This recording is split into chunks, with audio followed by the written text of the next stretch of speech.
Bismillahirrahmanirrahim. Alhamdulillahirabbil alamin. Wa bihi nasta'inu 'ala umuri dunya waddin. Wa sallallahu wa sallama wa baraka 'ala nabiyyina wa syafi'ina wa habibina Muhammadin wa 'ala alihi wa ashabihi wa tabi'in lahum bi ihsanin ila yaumiddin. Amma ba'du. Bapak-bapak, ibu-ibu, jamaah salat subuh yang dimuliakan oleh Allah Subhanahu wa taala. Pertama, marilah kita panjatkan puji-puji syukur kehadirat Allah Subhanahu wa taala yang telah memberikan kita kesehatan lahir batin, telah memberikan kita nikmat yang tidak bisa kita hitung, sehingga patutlah kita untuk mensyukuri nikmat ini, dan wajiblah kita untuk selalu bersyukur kepada Allah Subhanahu wa taala.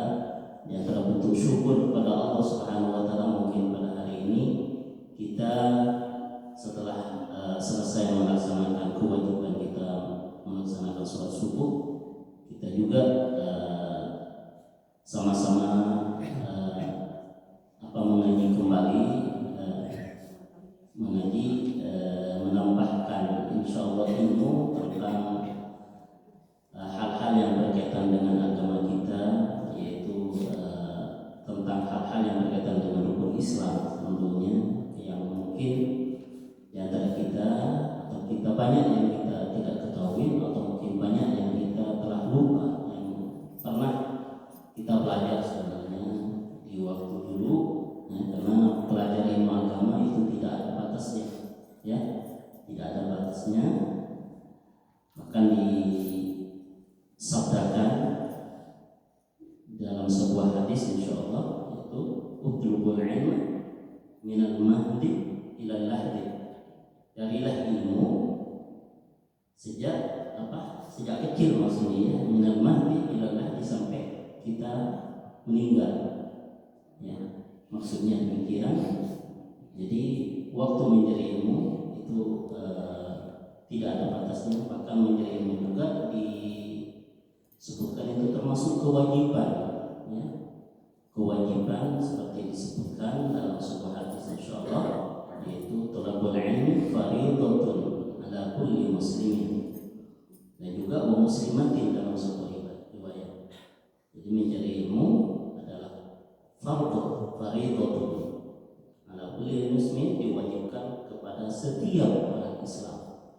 Jadi berarti kalau kita mencari ilmu agama, ingin tahu tentang ajaran-ajaran agama, kita mengaji, dan itu hukumnya wajib, yang wajib kita laksanakan agar tahu bagaimana cara kita ibadah, ya, bagaimana cara ibadah yang tepat, ya. Jadi sumber-sumbernya ulama, ya, dalam dalam istinbat sebuah hukum, yaitu sumber-sumbernya itu Al-Quran dan hadis Rasulullah SAW. Kemudian juga semoga salawat dan salam selalu tercurahkan kepada Nabi kita, Nabi besar Muhammad SAW, serta segala keluarganya dan para sahabatnya dan para tabi'in dan tabi'in, juga orang-orang yang mengikuti ajaran mereka hingga hari kiamat. Mungkin pada hari ini insyaallah akan saya membacakan tentang Kitabul Haji, kitab tentang haji, karena sebagai kaum muslimin sekarang, ya, itu diberikan kesempatan oleh Allah Subhanahu wa taala untuk melaksanakan haji. Nah, kemudian bagaimana hukum haji, bagaimana ajaran syariat Islam berkaitan dengan haji, khususnya bagaimana hadis-hadis mengenai haji ini yang dirangkum, yang dihimpun oleh pengarang kitab Bulughul Maram, ya, apa saja yang ditulis oleh oleh penulis tersebut berkaitan dengan haji yang diambil dari beberapa sumber hadis, ya. Baik, yaitu Kitabul Haji bi fathil ha al-muhmalah. Jadi dibaca haji. Ada yang membacanya bukan haji, tapi wa kasriha, katanya haknya itu di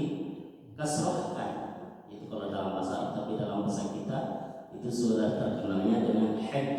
Tapi memang ada sebuah bahasa yang bukan haji, tapi haji. Lillahi 'alan nasi hajjul baiti. Dalam Al-Quran juga ada dibaca hil, bukan ha. Walillahi 'alan nasi hajjul baiti man istata'a ilaihi sabila. Haji adalah termasuk kewajiban dalam rukun Islam. Haji juga berarti haji itu diwajibkan kepada seluruh umat Islam, wajib melaksanakan haji. Tapi man istata'a ilaihi sabila di dalam Al-Quran, bagi orang yang mampu, yang diwajibkan melaksanakan ibadah haji itu bagi orang yang mampu. Ya. Beda dengan kewajiban-kewajiban yang lain yang dalam rukun Islam. Itu insya Allah mereka sudah bisa semua mampu, seperti melaksanakan sholat. Rukun Islam yang kita tahu ada 5. Yang pertama syahadat. Jadi ketika ingin kita masuk dalam agama Islam harus tahu syahadat. Asyhadu an la ilaha illallah wa asyhadu anna Muhammadar Rasulullah. Bagi orang luar Islam yang ingin masuk Islam, pertama-tama itu syahadat. Iman, ya, mengenai keimanan dulu. Syahadat.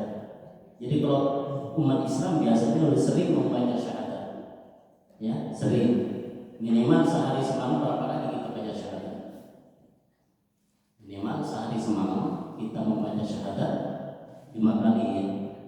Asyhadu an la ilaha illallah wa asyhadu anna Muhammadar Rasulullah. Kita sering membaca, cuma kadang-kadang kita lupa bahwa kita itu sering membaca syahadat. Padahal kita sering membaca syahadat. Kapan kita membaca syahadat? Ingat? Kapan? Siapa yang bisa?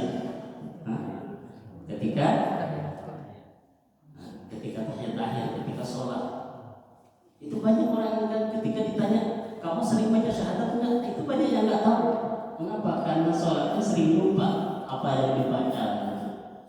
Karena lupa apa yang dibaca, jadi tidak ingat, tidak bisa menjawab berapa kali ya saya sudah lama tidak membaca syahadat. Padahal ketika sholat itu kita sering membaca syahadat. Itu orang Islam. Kemudian sholat, pendidikan sholat, alhamdulillah kita dijadikan orang yang peduli terhadap sholat kita. Ini semata-mata hidayah dari Allah Subhanahu Wa Taala. Mungkin Allah Subhanahu Wa Taala menghendaki kita untuk menjadi orang yang baik, yang selamat.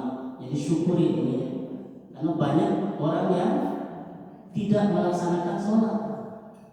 Mereka juga dikatakan Islam, syahadatnya sudah, agamanya agama Islam, tapi banyak di antara mereka itu yang tidak melaksanakan sholat.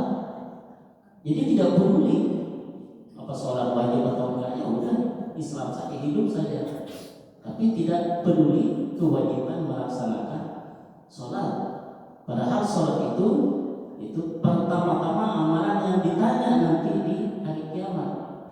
Awwalu ma yus'alul 'abdu yaumal qiyamati sholatuhu.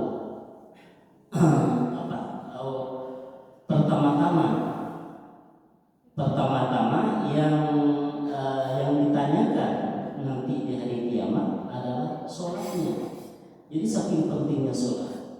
Kemudian setelah sholat zakat, ya. Kemudian puasa.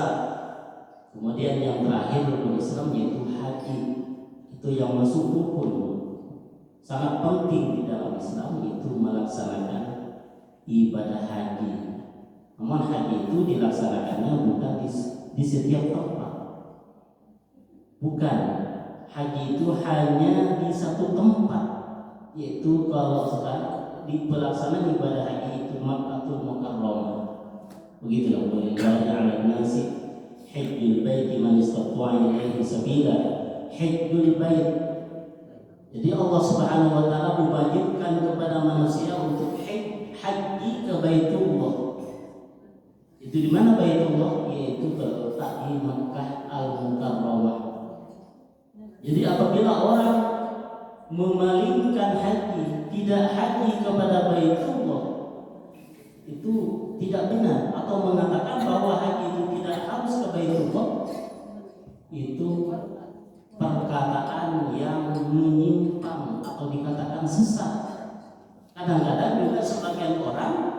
itu berkata, ya sekarang itu berkata bahwa haji itu tidak harus ke Baitullah, ya tidak harus ke Baitullah.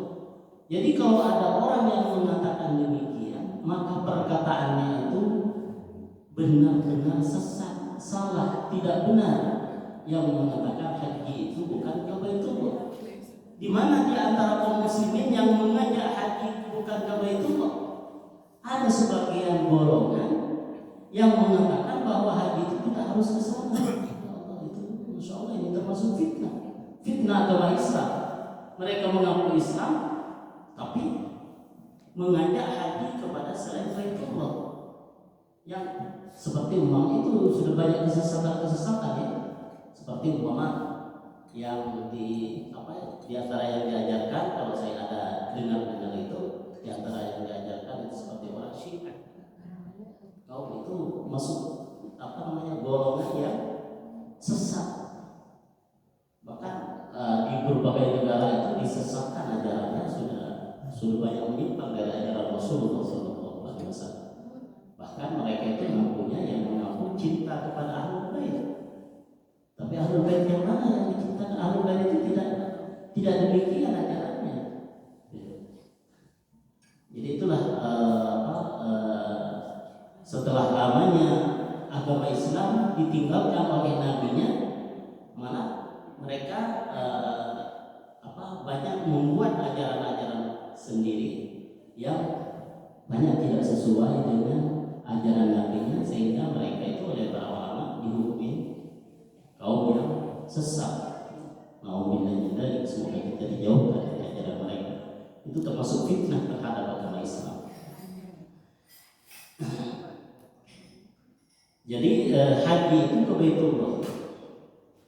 Di sini hadis yang pertama yang ditulis dalam Bulughul Maram itu berkaitan dengan babu fadlihi wa bayani man farada alaihi.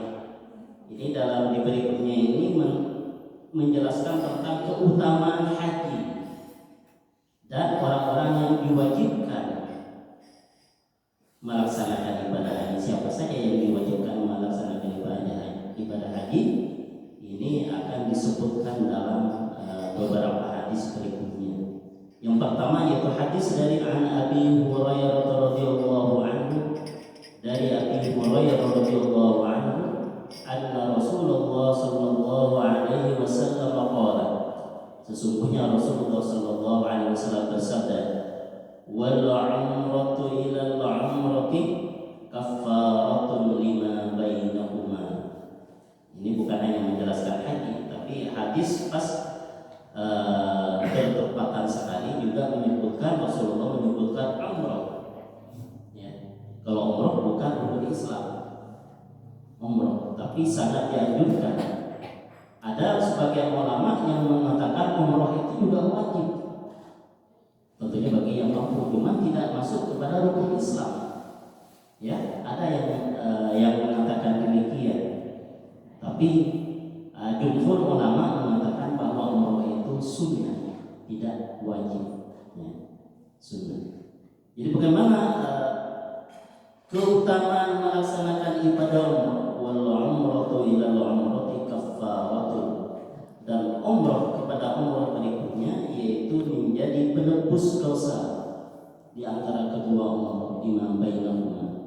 Jadi dosa-dosa di antara umrah yang pertama kepada umrah berikutnya, maka ini akan dihapus dosanya oleh Allah Subhanahu wa taala berkat melaksanakan ibadah umrah. Jadi umrah itu juga merupakan ibadah yang menghilangkan dosa, ibadah yang menghapus dosa orang yang melaksanakannya, sehingga ini juga dorongan kepada umat Islam agar melaksanakan ibadah umrah.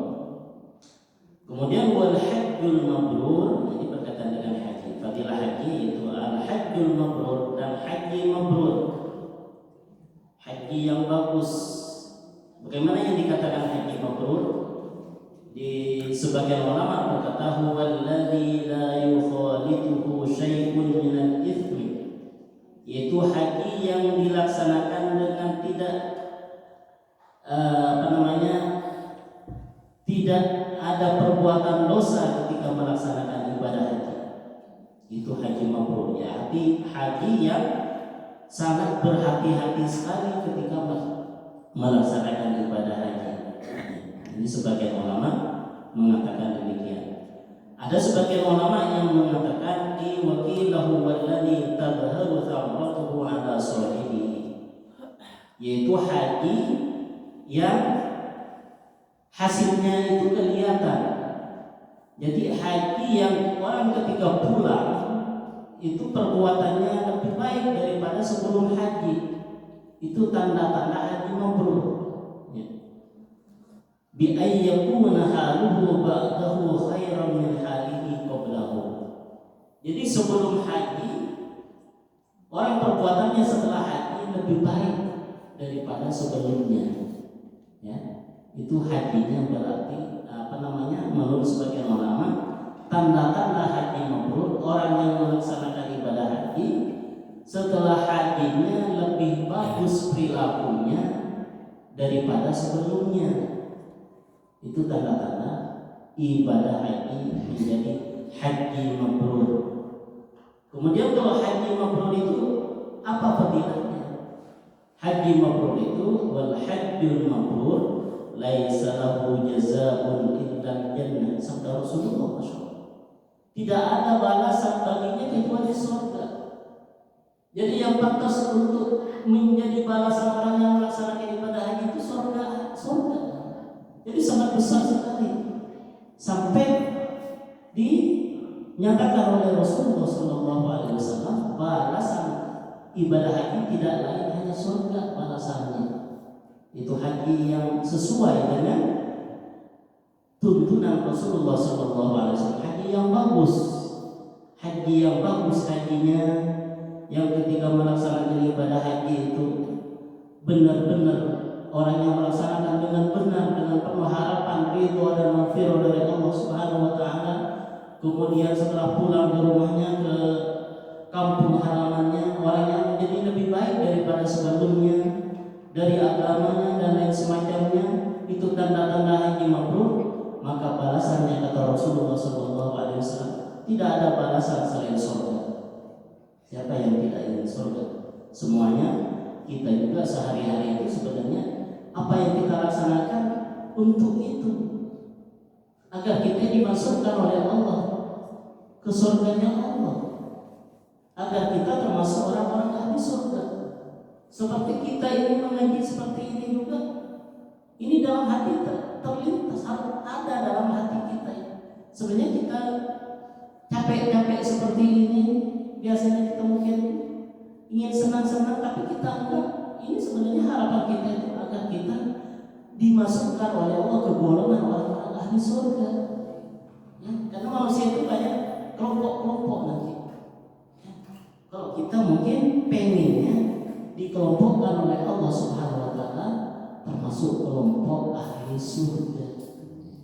Seperti mengaji, pengen tahu hukum-hukum Allah, pengen tahu apa yang disampaikan oleh Rasulullah SAW. Itu karena tujuannya seperti itu aja. Karena setelah nanti di akhirat itu tidak ada kesibukan apapun, ya, tidak ada kesibukan apapun, tidak perlu kerja, tidak perlu apapun. Nanti di akhirat itu fariqun fil jannati wa fariqun fis sa'ir. Ada sekelompok orang, sekelompok manusia sejak Nabi Adam sampai hari kiamat nanti, fariqun fil jannah, sekelompok itu ada dalam surga. Kemudian wa fariqun fis sa'ir, dan sekelompok lagi ada di dalam neraka yang sangat berat siksaannya, yang sangat tidak bisa dibayangkan siksaannya. Dalam sebuah riwayat yang katanya itu batunya aja, batu yang dipanaskan dengan api neraka, seandainya diinjak oleh orang, ya, diinjak, ini bisa tembus panasnya sampai ke kepala, saking panasnya api neraka. Jadi nanti di kelompok manusia itu sama, Ya. Jadi ada orang ahli surga, ada orang lain, tidak ada kesibukan lain.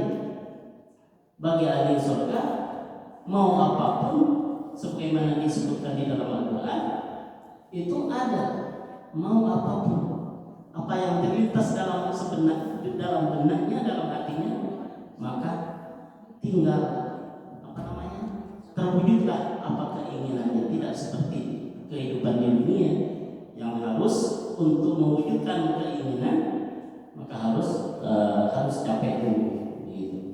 Jadi itulah tujuannya surga. Wal hajjul mabrur laisa lahu jazaa'un illa jannah.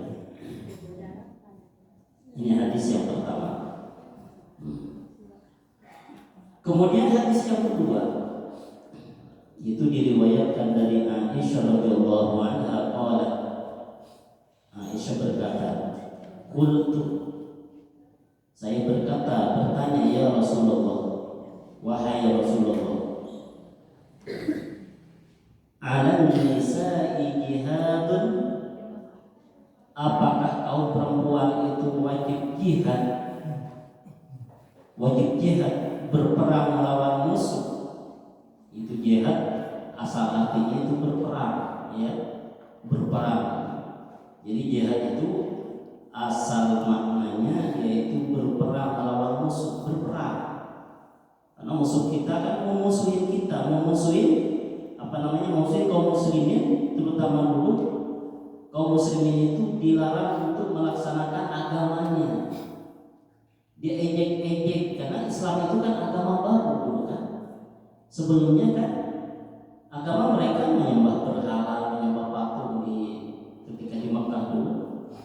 Jadi begitu Rasulullah SAW diangkat oleh Allah menjadi nabi, kemudian Rasulullah mengajak kepada kaumnya agar hanya menyembah kepada Allah, tidak boleh menyembah kepada patung-patung, tidak boleh berdoa kepada patung-patung. Maka disitulah banyak orang tak suka. Ini agama apa kok mengajak demikian? Padahal kata mereka, nenek moyang kita sebelumnya ini yang disembah. Masa menyembah kepada yang tidak ada, kata mereka. Kalau patung kan ada di depan mata mereka. Ini hal baru. Jadilah disakiti mereka gitu. Sehingga pada waktunya itu kaum muslimin diwajibkan untuk melawan mereka.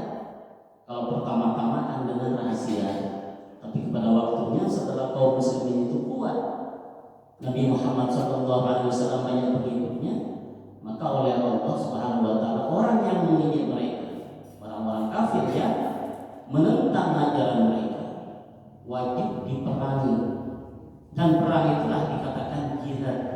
Jadi kalau dulu umat Islam terdahulu itu berat melaksanakan Islam, ya berat sekali.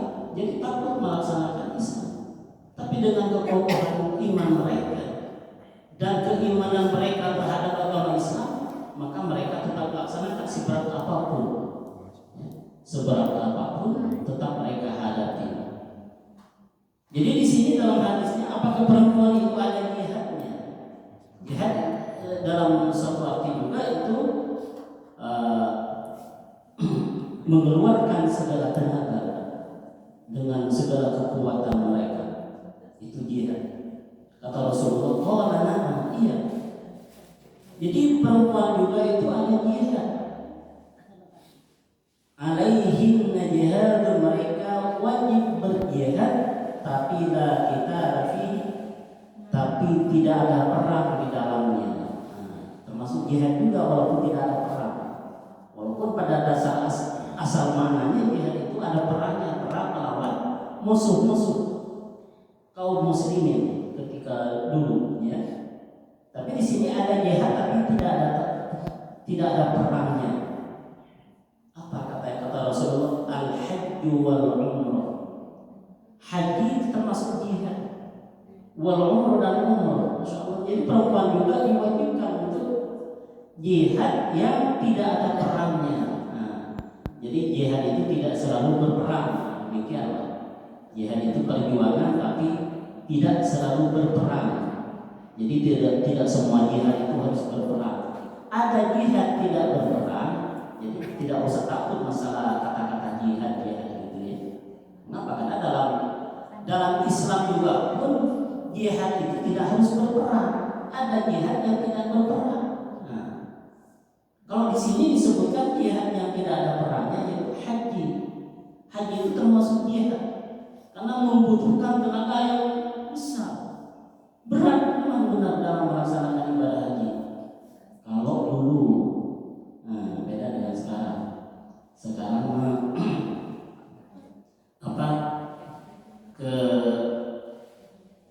tidak seberat dulu. Kalau dulu mungkin bisa dibayangkan di zaman Rasulullah SAW, orang yang melaksanakan haji atau umroh itu banyak yang berjalan kaki. Umpama dari sini berjalan kaki ke Jakarta untuk melaksanakan ibadah haji, ya. Atau mungkin yang lebih dekat kayak dari sini, kayak dari Kerawang ke Jakarta, atau dari Bandung ke Kerawang, dari Bandung ke Purwakarta, berjalan. Atau kalau punya mungkin naik kendaraan, apa kendaraannya, unta, naik unta untuk melaksanakan ibadah haji, karena merupakan kewajiban mereka laksanakan, gitu. Jadi berat, ya berat. Seperti orang Yaman, dari Yaman itu kan sebelah selatannya Makkah, mau datang untuk berhaji, ya mereka naik unta, butuh berapa hari naik unta, bukan naik motor. Kalau motor mungkin cepat ya. Kalau dulu masih unta, kendaraannya ya hewan atau yang dinamakan hemar, kuda, gitu. Itu kendaraannya, bisa dibayangkan betapa beratnya dan tidak ber-AC. Kalaupun waktu panas, mereka ketika di Mekah juga serba kesulitan. Itu benar-benar harus membutuhkan tenaga yang berat, atau tenaga yang benar-benar harus kuat. Jadi itulah dikatakan jihad. Masya Allah, kaum muslimin di zaman dulu itu, tapi mereka masih banyak mengerjakan karena ini sebuah kewajiban, al-hajj wal umrah dan umrah. Umrah juga begitu, ya berat juga karena dalam perjalanannya yang berat. Al-hajj wal umrah itu termasuk jihad yang tidak ada peperangannya. Jadi tidak semua jihad itu harus berperang. Kita juga mungkin banyak sering berjihad. Jihad apa? Kalau jihad memang kita melawan hawa nafsu ya. Atau juga termasuk jihad kalau mungkin seorang suami berjihad apa? Mencarikan nafkah buat keluarganya. Itu termasuk membutuhkan membutuhkan tenaga yang harus benar-benar maksimal. Itu termasuk jihad juga. Cuma tidak harus berperang, ya. Kalau memang tuntutan, juga ibu-ibu juga ada jihadnya juga, harus mengasuh anaknya, memasak yang bagi keluarganya, itu juga termasuk jihad karena berat, membutuhkan, tidak nyaman, gitu. Ya, harus berjihad melawan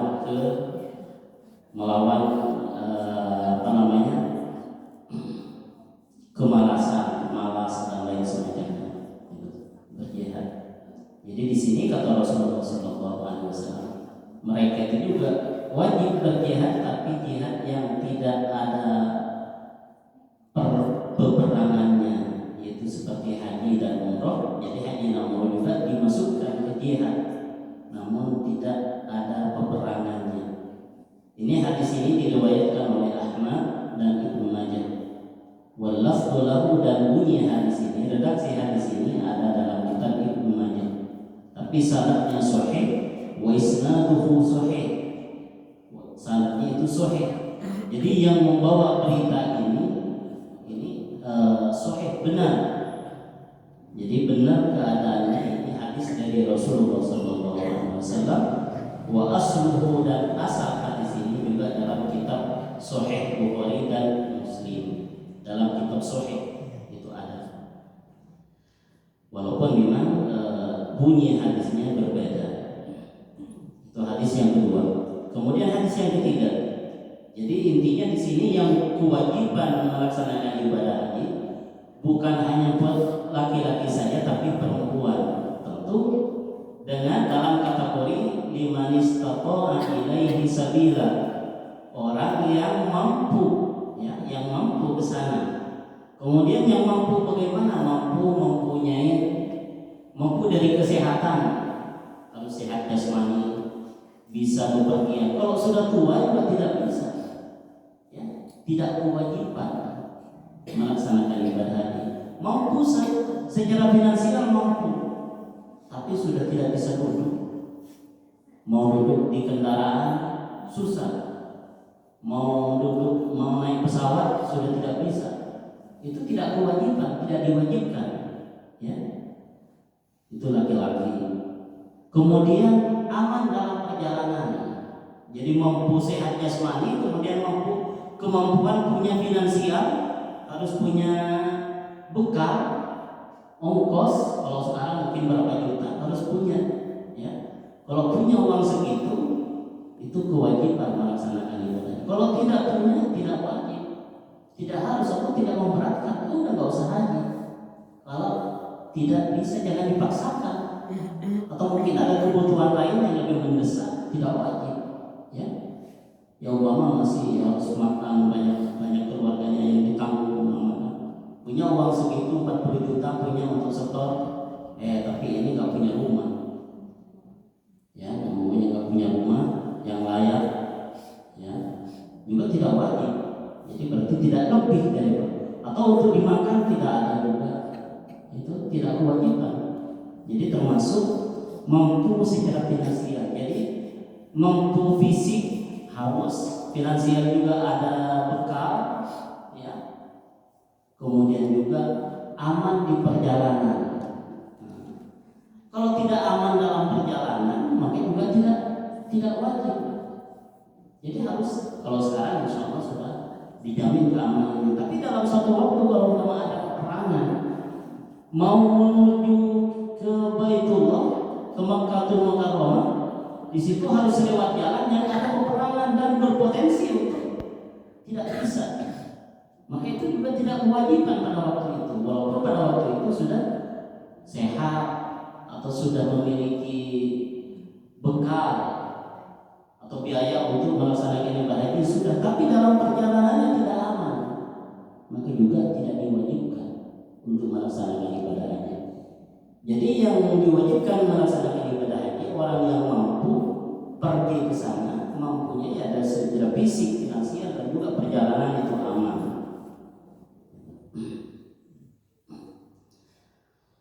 Kemudian hadis berikutnya dari Jabir bin Abdullah radhiyallahu anhu maqala atan Nabi sallallahu alaihi wasallam Arabi, ada seorang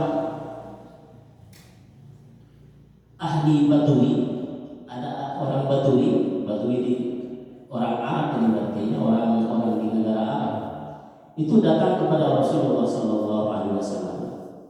Lalu ia berkata, ini kalau dulu orang Badui itu yang dikatakan orang Badui, orang yang tinggal di pedalaman yang jauh dari perkotaan.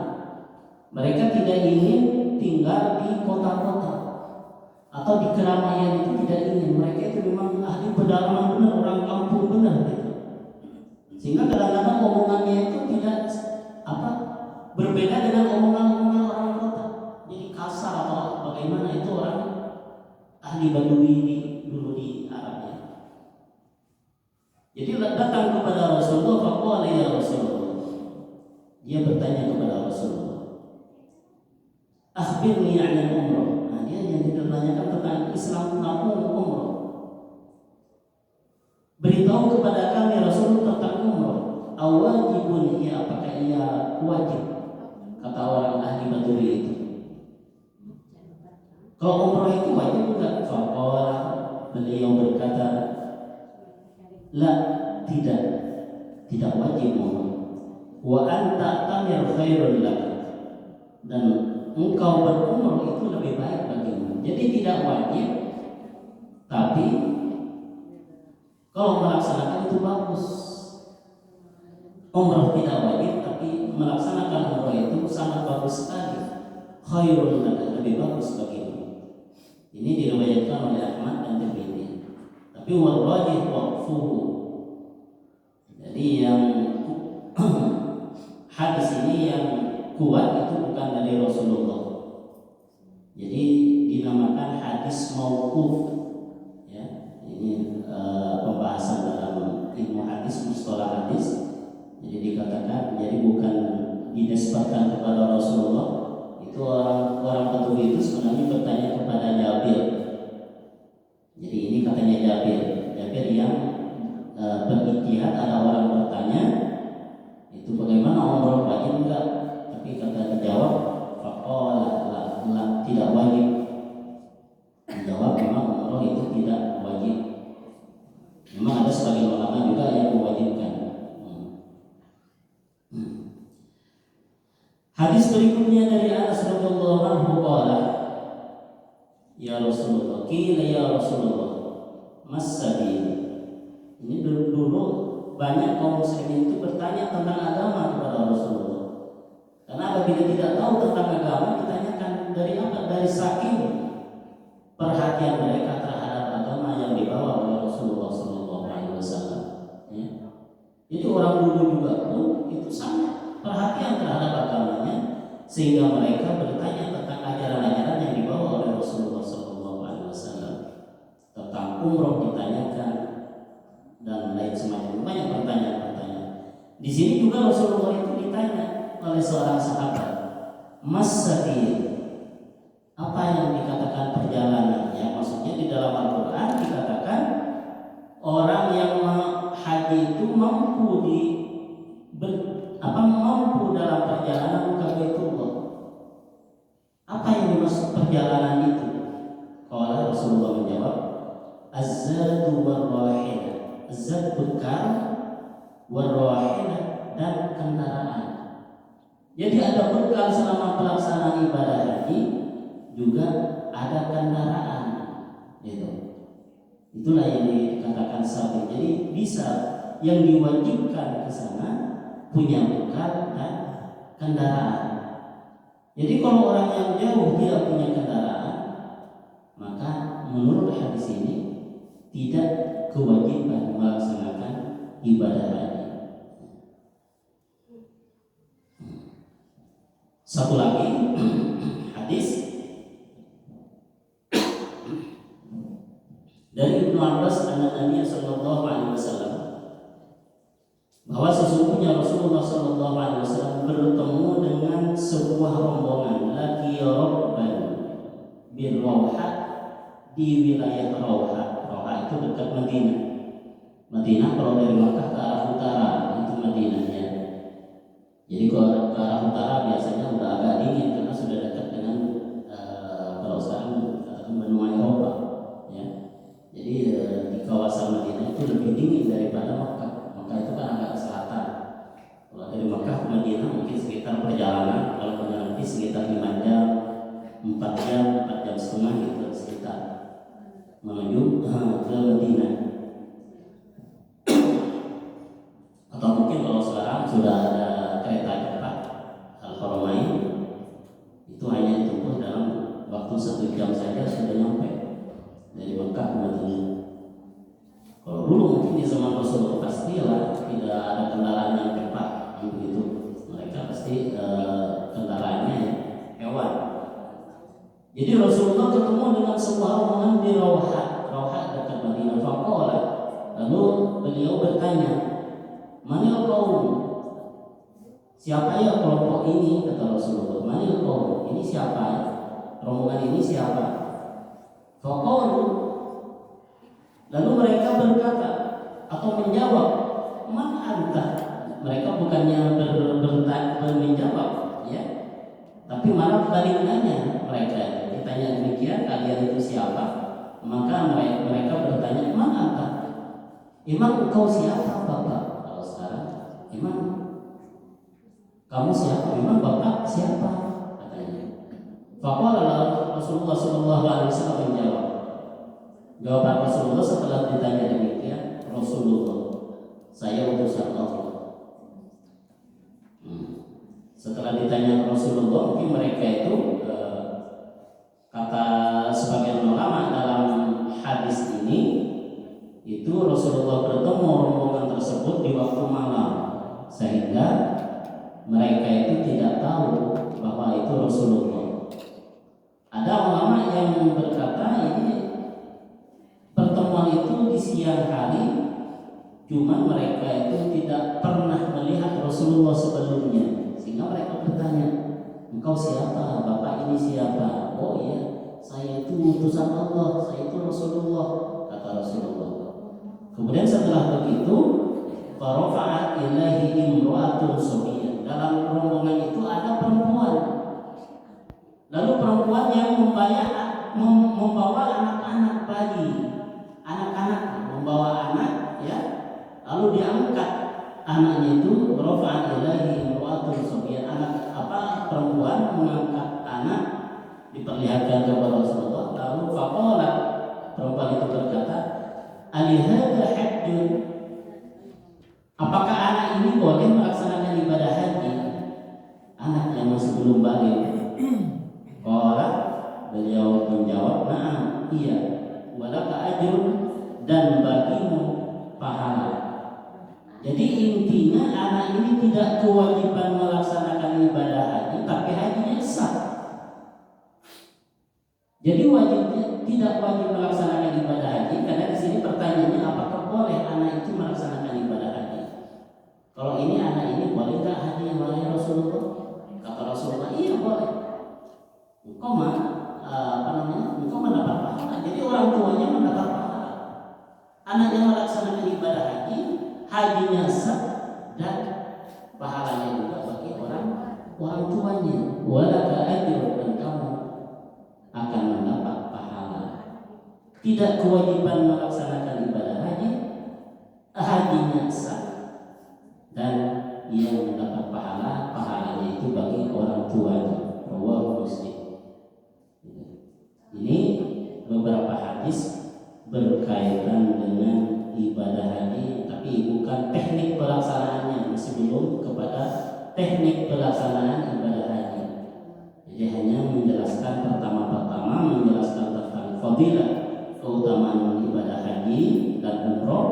Kalau haji itu balasannya surga, kalau umroh itu dapat menghapus dosa, ya. Kafar menjadi kafar bainahuma.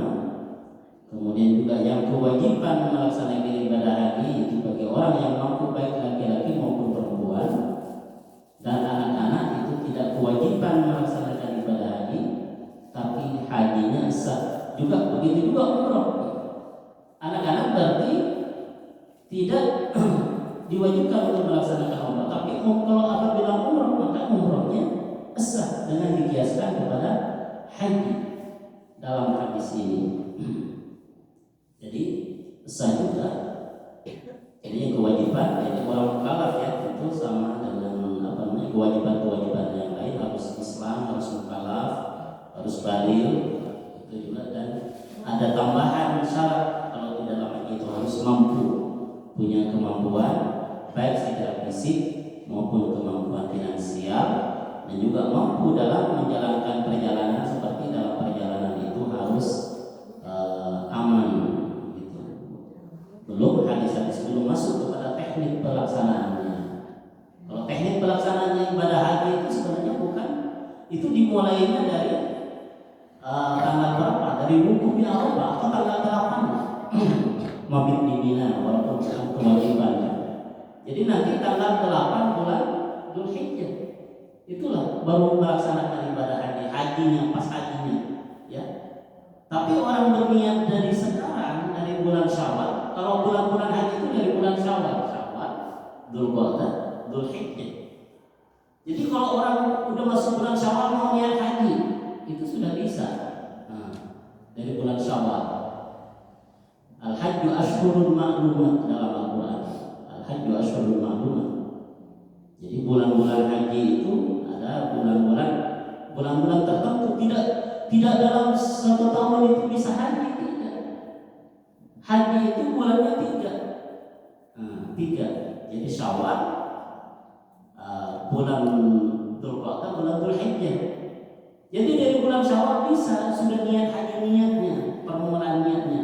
Namun teknik pelaksanaannya dari tanggal 8 atau tanggal 9, ada orang yang memulai tanggal 9 langsung ke Arafah. Itu. Ada yang tanggal 8 bulan haji sebelum lebaran 2 hari.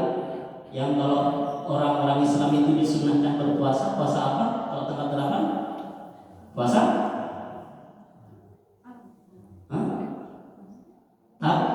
Tarawiyah ya. Puasa tarawiyah tanggal 8, tanggal 9-nya puasa Arafah sebelum lebaran. Itu disunahkan juga berpuasa, apalagi bulan Arafah. Karena wukuf di situ. Jadi pelaksanaan haji dari situ sampai tanggal 12 atau 13. Jadi berapa hari melaksanakan haji itu. Tapi kalau niatnya sudah bisa dimulai dari bulan Syawal. Jadi niat melaksanakan umpama bulan Syawal ya. Sudah niat haji mau ke Mekah, sudah berangkat ke Mekah, sudah sampai di mikot, sudah mulai niat. Karena niatnya itu dimulai dari mikot. Ada batasan tertentu seperti umrah lah mikotnya. Kalau bagi orang yang melaksanakan umrah kan sudah tahu di mana mikot mulai niat itu. Kalau dari sini niatnya dari mana? Dari sejak itu ya, di kendaraannya, di pesawat ya. Pas ngumpul tadi panggul. Gimana? Gimana ya, biasa? Mami itu di kalau Pak Dodi itu di adalah nanti. Pas niatnya dari itu. Nah, sudah niatnya ya. Jadi di sebelumnya niat. Ada orang yang niatnya ketika memasuki niatnya itu ketika nyampe di mikot. Mikot umpama dari dalam, ada memang dari bandara dalam sudah mulai niat berpakaian ihram. Tapi pas nanti niatnya ketika sejajar dengan mikot sudah mulai niat. Namun kalau niat haji dari sekarang bulan Syawal atau bulan Dzulqa'dah, padahal teknik pelaksanaannya masih lama, boleh tak boleh. Namun ya, sejak niat itu sampai nanti tahallul harus pakai pakaian ihram. Gitu. Itulah. Cuman dibolehkan, sudah boleh bisa melaksanakan niat, tapi konsekuensinya harus pakai pakaian ihram sampai nanti tahallul. Dibolehkan lagi memakai pakaian biasa. Kapan tahallulnya? Bisa hari lebaran bisa tahallulnya. Ini teknik pelaksanaannya. Tapi biasanya orang itu kalau sekarang yang berangkat sekarang itu niat hajinya bukan sekarang. Niat hajinya berangkat bulan ini. Kan ini belum masuk bulan haji, tapi sudah bisa. Ini niatnya ketika pertama ke Makkah itu bukan niat haji, niat umroh dulu. Niat umroh. Setelah umroh itu biasa pakai pakaian ihram gitu kan. Yang kalau laki-laki tidak berjahit pakaiannya pakaian putih yang semuanya harus dilepas, yang berjahit apapun sampai celana dalam harus dilepas ya. Kalau perempuan biasa pakaiannya tidak harus itu, pakaian bisa. Kalau perempuan pakaian biasa. Itu jadi niat umroh dulu. Nanti niat hajinya setelah tanggal 8 atau tanggal 9 bulan haji sebelum lebaran 2 hari atau 1 hari sebelum lebaran itu pelaksanaan hajinya yang banyak. Orang yang demikian dikatakan hajinya haji tamattu namanya, itu orang yang demikian. Jadi umroh dulu baru niat hajinya nanti setelah tanggal 8 atau tanggal 9. Jadi di tanggal 8 tanggal 9 itu baru sampai tanggal 12 atau tanggal 13 itu baru selesai pelaksanaan ibadah haji. Itu teknik pelaksanaannya. Jadi kalau orang berangkat sekarang itu nunggu sampai tanggal 8 ya, nunggu. Jadi masih belum niat haji yang banyaknya orang. Tapi sebagian orang ada langsung itu dari pertama langsung niat haji. Jadi lama sekali memakai pakaian ihram. Selama itu maka hal-hal yang diharapkan ketika ihram itu tidak boleh, seperti memakai wangi-wangian, cukur rambut, berkumpul dengan kalau suami istri tidak boleh gitu. Harus sampai tahallul nanti gitu. Tidak boleh banyaklah hal-hal yang diharamkan ketika itu maka tidak boleh. Jadi itu namanya ihram apa? Haji qorin, qiron atau haji ifrad. Kalau yang pas dari awal itu langsung niat ihramnya ihram haji. Jadi banyaknya kalau jemaah itu baik dari Indonesia dan dari mana itu niatnya umroh dulu baru haji. Hajinya nanti tanggal 8. Kecuali orang yang naik apa namanya yang mahal-mahal travel itu yang orang sibuk mau haji sibuk. Jadi ya mereka berangkatnya sudah mau pelaksanaan ibadah haji gitu. Jadi tanggal 6 bulan haji sudah ada di Mekah. Jadi baru 2 hari kan, 2 hari nunggu mulai apa teknik pelaksanaan ibadah haji. Baru mereka tanggal 12 13 sudah pulang lagi gitu. Baiklah, mungkin demikian sebuah gambaran mengenai ibadah haji dan berkaitan dengan hadis-hadis berkaitan dengan haji, walaupun masih menjelaskan tentang keutamaan dan hukum